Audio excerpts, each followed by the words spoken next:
Salut à tous et bienvenue sur la chaîne. Accrochez-vous parce qu'aujourd'hui on démonte image par image les nouveaux extraits de l'épisode Grand Diapé, aussi appelé Koashorak en français. Et on répond à la question qui fait trembler le fandom depuis Sleeping Siren. Qui est vraiment Fury et qu'est-ce que cela change pour Zoé, pour Vesperia et pour tout l'équilibre de la saison 6. Reste jusqu'au bout car on va connecter les indices des deux trailers, expliquer les nouveaux pouvoirs apparents de Zoé, prédire l'acclimatiser le plus crédible et teaser ce que la scène post-crédit pourrait préparer autour de la famille bourgeois et des intrigues de Chloé. D'abord, le décor et le contexte de Zoé.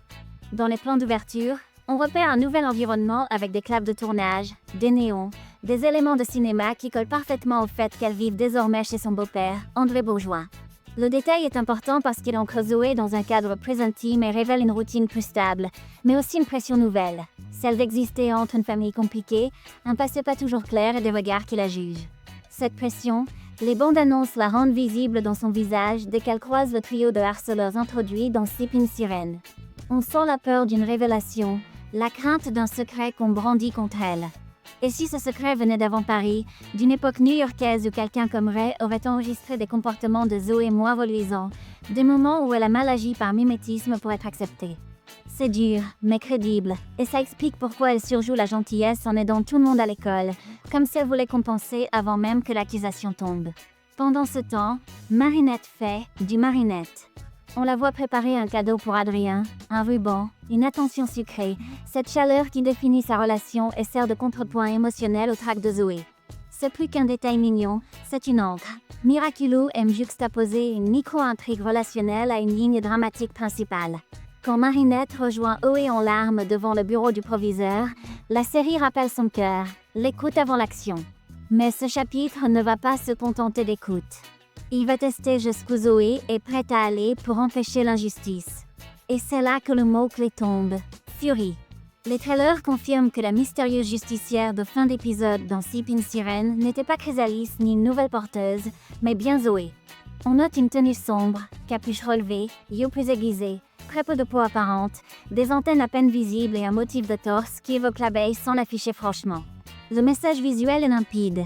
Fury est l'ombre de Vesperia, la face nocturne, celle qui agit quand la règle dit d'attendre. Est-ce toujours le miraculeux de l'abeille? Les indices penchent pour oui.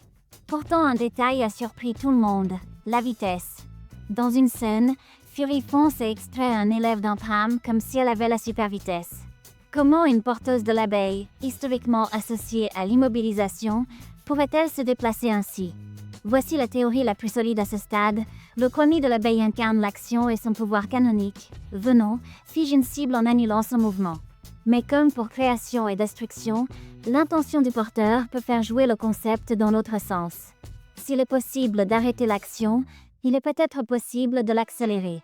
Fury ne courrait pas comme un speedster classique, elle pousserait la dynamique du monde autour d'elle vers un rythme supérieur, ce qui produit à l'écran une impression de flash. C'est cohérent avec la logique de la série qui réinvente souvent un pouvoir existant par une nuance d'intention, et ça expliquerait aussi pourquoi les effets visuels de Fury ne recyclent pas exactement les filigranes habituelles de Vesperia. Autre conséquence immédiate, la double vie. Les extraits montrent le yo-yo des héroïnes, l'interface d'appel et Vesperia prête à être invoquée par Ladybug.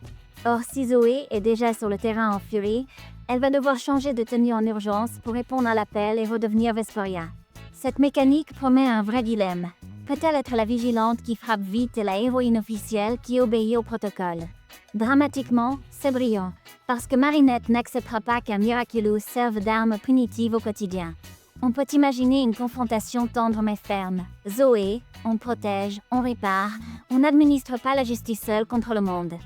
Si Marinette l'apprend, Fury pourrait n'être qu'une étape, un costume de transition, ou au contraire devenir un révélateur nécessaire avant une mise au point sur l'éthique des Miraculous. Parlons maintenant de la grande imagerie de l'épisode. Le titre anglophone Grand Diapé est un double clin d'œil. Diapé renvoie au bébé et Grandisé renvoie à Goldorak, le robot culte des années 70. Le visuel de parc d'attractions confirme le terrain de jeu parfait pour un pastiche mécha, manège et structure transformés en éléments d'armure. On devine déjà un antagoniste géant, une onde de choc, des portails qui laissent penser que Pegasus sera de la partie, et une coalition express de Missund, Reine Rouge, Ladybug, Chat Noir et Vesperia, qui saura acclimatiser. Deux pistes crédibles ressortent. La première, C'est un adolescent aux souhaits voyants et dreadlock orange qui harcèle une jeune maman au landau. Le cadrage insiste dessus dans le second trailer, comme pour désigner sa culpabilité sociale avant l'explosion émotionnelle. La seconde piste reste le bébé lui-même via un objet fétiche, ce qui collerait au gag du couche-boat tout en offrant un vrai défi éthique à Ladybug, déjà confronté par le passé à des Akuma très jeunes. Dans les deux cas, le parc fonctionnerait comme un amplificateur.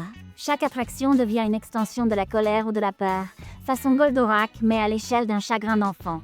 Ce chapitre annonce aussi des Power UPS à surveiller. Des images de production avec teasing Missund, Argos et Ryuko en mode astro. La question logique. Reina Rouge aura-t-elle un nouveau stade ici ou dans l'épisode centré sur sa sœur? Les portails et la nécessité de coordonner beaucoup de héros suggèrent au minimum une orchestration de haut niveau, où chacun place sa signature. Côté continuité, un détail intrigue les fans attentifs. Le proviseur Damoclès, sa trajectoire annoncée en fin de saison 5 et l'apparition d'un autre établissement lié à Lila. Si Koa Shorak maintient Damoclès en poste, il faudra guetter un signe que la série n'a pas abandonné certains fils bleus laissés en suspens. La cohérence de la saison 6 repose justement sur ses retours en arrière qui se paient 1 ou 2 épisodes plus tard. Revenons à Zoé et à ce que Fury dit d'elle. La mise en scène la fait passer du sourire rayonnant au regard inquiet, puis à la décision. On la voit stopper des agressions, se faufiler, agir dans l'angle mort des adultes. C'est un rôle de justicière urbaine qui tranche avec la Zoé parfaite déposée dans la classe pour remplacer Chloé au pied levé. Et c'est important, car ce développement la rend enfin tridimensionnelle. Pendant longtemps, même sa romance maladroite avec Marinette n'avait pas suffi à créer l'attachement. Ici, sa peur, sa culpabilité possible et sa manière d'y répondre créent une héroïne fragile et forte à la fois. Quand le trio de Bully menace de dévoiler la vraie Zoé, la question n'est pas de savoir si ses amis la jugeront. On a vu Marinette pardonner plus grave. La question est, Zoé se pardonnera-t-elle elle-même?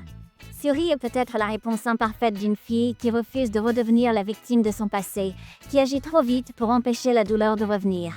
Si Ladybug découvre Fury, elle y rappellera la limite. On ne peut pas brandir un miraculeux contre chaque micro-injustice du quotidien, pas plus qu'on ne peut réparer le monde tout seul. Mais Ladybug lui rappellera aussi ceci. On peut réparer une image, on peut réparer un cœur, en vérité, avec ses amis, sans masque. Côté mise en scène, reste attentif à 3 familles d'indices. D'abord le son. Un leitmotiv de carrousel qui s'emballe à chaque montée du méchant renverra au bébé ou à l'enfance, comme un thème musical diégétique retourné contre la ville. Ensuite, la lumière. Fury aime les coupes au crépuscule et les angles où l'éclairage masque les antennes. Si l'épisode filme Zoé en silhouette longue et Vesperia en plein feu, c'est un code. Enfin, les accessoires. Les téléphones effacés, les lassages, les billets de cinéma, la peluche ou le doudou, tout ce qui change de main ou de poche-pointe vers l'objet acclimatisé.